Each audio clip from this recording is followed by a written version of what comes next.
Marvin J. Ashton said this quote about home. Home should be an anchor, a port in the storm, a refuge, a happy place in which to dwell, a place where we are loved and where we can love. In my infancy of understanding, I used to believe that home was a physical house.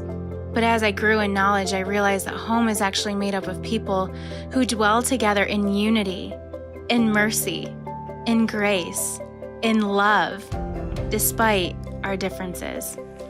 In today's society, our family homes are being ravaged by abuse, addiction, divorce.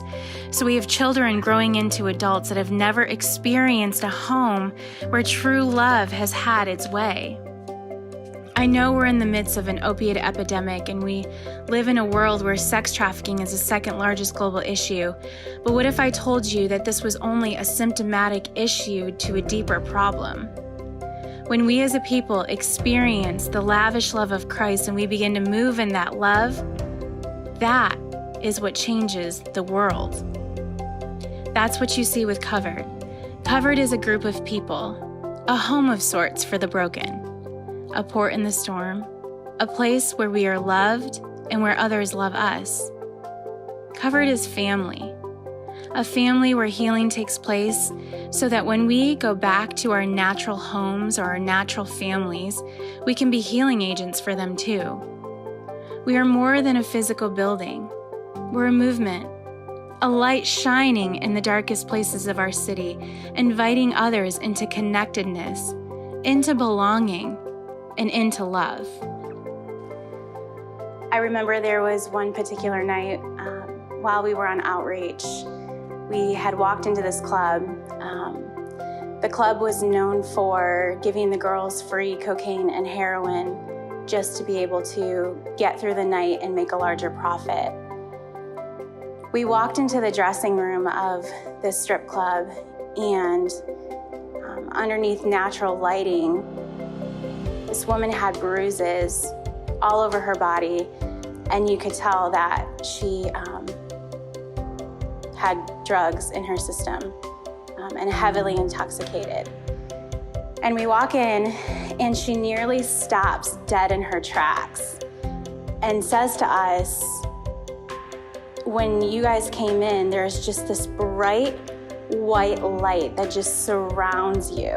She said everything else is pitch black. It's so dark.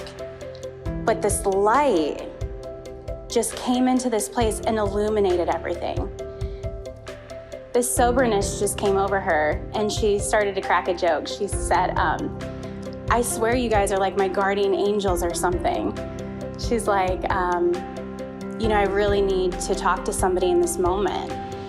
And she began to open up about abuse, stuff that had happened when she was a child that led into just this deep, dark path that she found herself walking in.